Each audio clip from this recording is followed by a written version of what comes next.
ಇನ್ನು ಸಚಿವ ಸ್ಥಾನ ಸಿಗದೇ ಇದ್ದದ್ದಕ್ಕೆ ನರೇಂದ್ರ ಸ್ವಾಮಿ ಅವರು ಅಸಮಾಧಾನ ವ್ಯಕ್ತಪಡಿಸಿದರು. ಈ ವಿಚಾರಕ್ಕೆ ಸಂಬಂಧಪಟ್ಟಂತೆ ಚಲುವರಾಯಸ್ವಾಮಿ ಅವರು ಮಂಡ್ಯದಲ್ಲಿ ಹೇಳಿಕೆ ಕೊಟ್ಟಿದ್ದಾರೆ.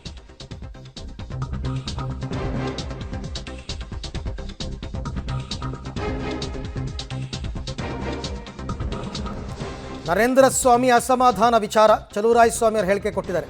ಸಚಿವ ಸಂಪುಟ ವಿಸ್ತರಣೆ ಮಾಡೋದು, ಪುನರ್ರಚನೆ ಮಾಡೋದು ಹೈಕಮಾಂಡ್ಗೆ ಬಿಟ್ಟಿದ್ದು. ನರೇಂದ್ರ ಸ್ವಾಮಿ ಸಚಿವ ಸ್ಥಾನಕ್ಕೆ ನಾವು ಮನವಿ ಕೊಟ್ಟಿದ್ದೀವಿ, ನಮ್ಮಲ್ಲಿ ಯಾವುದೇ ಭಿನ್ನಾಭಿಪ್ರಾಯ ಇಲ್ಲ ಅಂತ ಚಲುವರಾಯಸ್ವಾಮಿ ಅವರು ಹೇಳಿದ್ದಾರೆ. ಈತ ಸಂಪುಟ ಪುನರ್ವಿಚಾರ ಅಂದರೆ ಪುನರ್ರಚನೆ ವಿಚಾರ ನನಗೆ ಗೊತ್ತಿಲ್ಲ ಅಂತ, ಅದೆಲ್ಲ ಮುಖ್ಯಮಂತ್ರಿಗಳಿಗೆ ಬಿಟ್ಟಿರೋ ವಿಚಾರ ಅಂತ ಗೃಹ ಸಚಿವ ಪರಮೇಶ್ವರ್ ಕೂಡ ಹೇಳಿದ್ದಾರೆ. ಅದೆಲ್ಲ ಹೈಕಮಾಂಡು ಮುಖ್ಯಮಂತ್ರಿಗಳ ವಿಚಾರ. ಅದ್ರ ವಿಚಾರದಲ್ಲಿ ನಾವೆಲ್ಲ ಶಾಸಕರು ನಿರಂತರವಾಗಿ ಮುಖ್ಯಮಂತ್ರಿಯವರಿಗೆ, ಪಾರ್ಟಿ ಹೈಕಮಾಂಡ್ಗೆ ಹೇಳ್ತಾ ಇದ್ದೀವಿ, ನರೇಂದ್ರ ಸ್ವಾಮಿ ಅವ್ರಿಗೆ ಒಂದು ಅವಕಾಶ ಕೊಡಬೇಕು ಅಂತ. ಕೊಡ್ತೀನಿ ಅಂತ ಒಪ್ಕೊಂಡಿದ್ರು. ಕಾರಣಾಂತರದಿಂದ ಅವಾಗ ಆಗಲಿಲ್ಲ.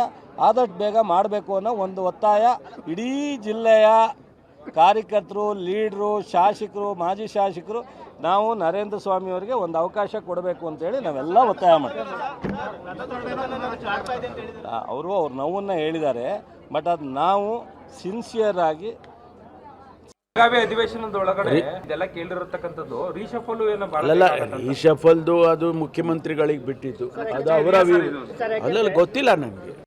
ಬೆಳಗಾವಿ ಅಧಿವೇಶನದೊಳಗಡೆ ಇದೆಲ್ಲ ಕೇಳಿರತಕ್ಕಂಥದ್ದು ರೀಶಫಲ್ ಅಲ್ಲ, ರೀಶಫಲ್ದು ಅದು ಮುಖ್ಯಮಂತ್ರಿಗಳಿಗೆ ಬಿಟ್ಟಿದ್ದು.